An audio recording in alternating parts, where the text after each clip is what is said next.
Right guys, so I want to do like a top 5 rifles. These are going to be purely BP rifles. This is as of this date, so I cannot include unfortunately the desert rifle, which I do think would be in my top 5 rifles. I'm going to go through the top 5 rifles here. I'm going to tell you like the pros and the cons in my opinion for the rifles. I'm going to tell you really what I think about them. Please understand this. This does not mean that they are definitely the top 5 BP rifles to be in Blackshot. Some people will say X gun, Y gun, Z gun. You know, some people will say that another gun should be in this list. These are my personal favourite, my personal like top 5. So please bear that in mind. Number 5, pretty simple, is the Taver. Now I like the Taver because I find that it's not got too much recoil and it's reasonably easy to manage, as you can see. But the real reason why I like the Taver so much is just because of the fire rate. Now if you can manage your recoil well and you are happy with a slightly lower damage gun, the Taver in my opinion is pretty good. It looks okay.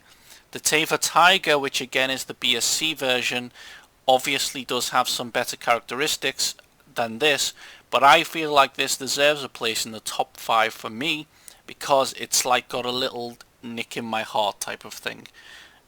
Silence, no silence, doesn't really, it's your choice.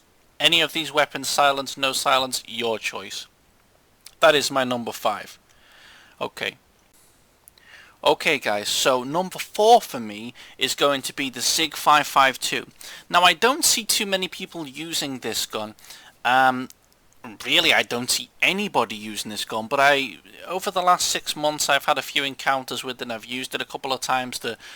Of course this does have a Blackshot cache version, which is, you know, just as good if not better as usual.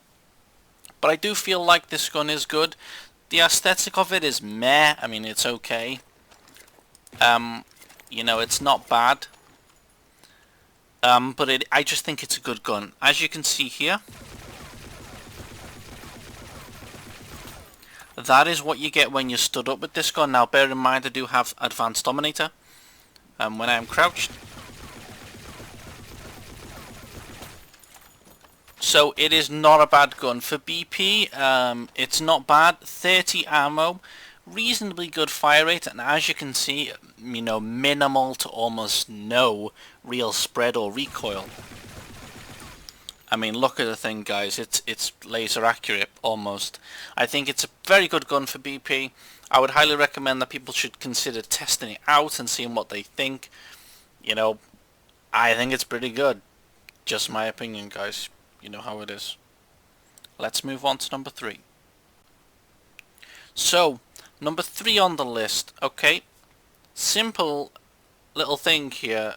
I do think that the AS Val and especially the Biohazard, of course, again, we come back to the Blackshot cache version, which is better than this version, but I think this version is pretty good itself. This gun specifically, in my opinion, is a headline gun. I think it's very good for getting 2 or 3 shots at a headline and getting them pretty accurate.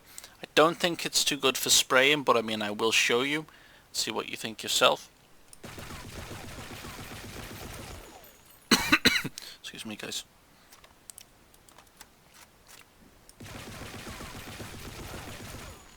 As you can see, it's not a bad gun. It's pretty good. It's got good damage rating. Like I said, if you can fire 2 or 3 sort of tap shotty style rounds, it's pretty accurate.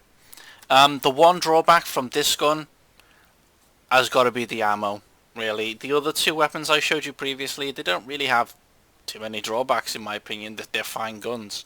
This one really comes down to the ammo. If you're a player who uses magazine extension, you're fine.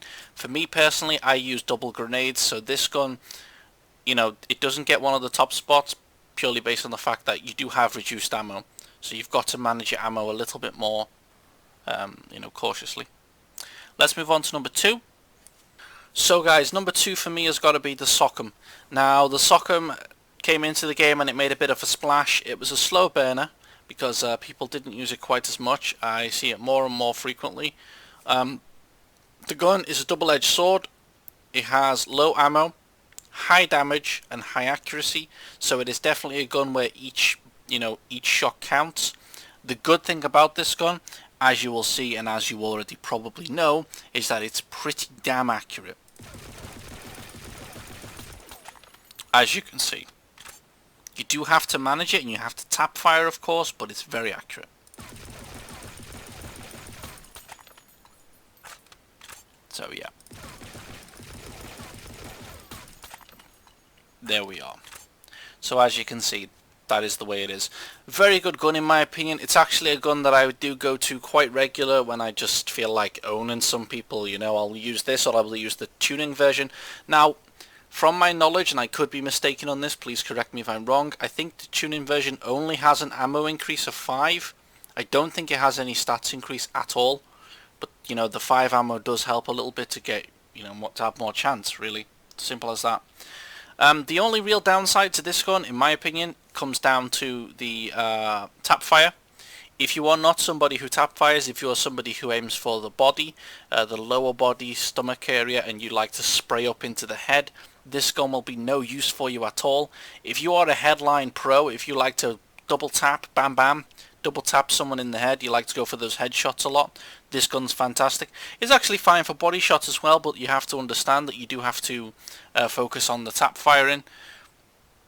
One note to make on this gun, which I think everyone can really agree with, and I unfortunately have to agree with, this gun is used very, very heavily for macro. People who are using macro love this gun because you can macro the shit out of it. Really frustrates me because I know that I don't macro with it, and I feel like sometimes I can't use it because I do get a lot of stick for people saying I use macro, so I don't want to frustrate people.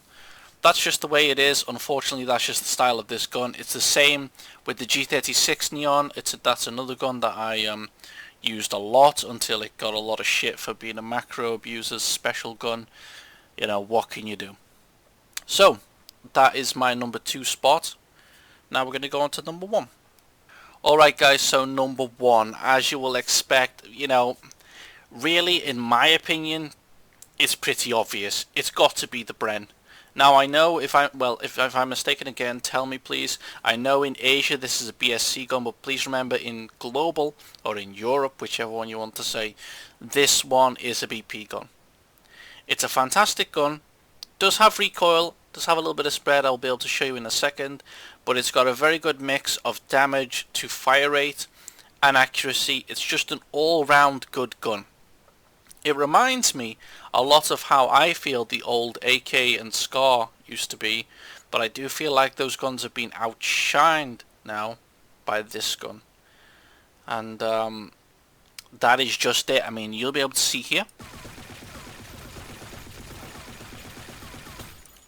Not too bad, as you can see, a little bit of management and you can spray people. And a complete line of recoil. You know, I don't really think there are any bad things to this gun. I think it's pretty fine. It looks pretty good when you've got it all kitted out like this. It's fine. Silencer, no silencer, whatever. I mean, your choice. What I will say about this gun is that apparently the weight is high on these guns. That's based, I feel, a lot on what they want us to believe. Now, this gun is very, very good for BP, but if you do want to be OP, you know my opinion on the Brent tuning, which is the Blackshot cash version of this gun. The Brent tuning has no recoil. It hits exactly where you shoot. Even with you holding the mouse down, it will hit exactly where you shoot. Full auto, no problems. Anyone wants to come and show me a video of them using Advanced Dominator and Brent tuning and the gun having recoil, please show me. I will happily look, but it doesn't. I would highly recommend this gun. I don't recommend the tuning because I just think it's too easy and it makes you a lazy player. It's like the Enfield WL. That is another gun that makes you a lazy player because you can full auto and it's got almost no recoil and stuff. These type of weapons make you lazy players. And what I mean by a lazy player is a player who doesn't manage their recoil, who doesn't manage their fire rate, who just sort of holds it down and offloads a clip and done. There we go, guy's dead. That is lazy in my opinion. It doesn't really show me that you are a skilled player. These are my top 5 BP rifles. You know, if you like this, please give it a like. At the end of the day, I hopefully will have some more planned. I would like to do other categories, SMGs, snipers, all that sort of stuff. But, you know, if this video doesn't get enough views and enough likes, I don't want to waste your time. So let me just see when I've made this video. Oh, I wasn't supposed to show you that. Okay, that is pretty much it, guys. There we go. Thank you for watching. Please consider subscribing and enjoy yourself.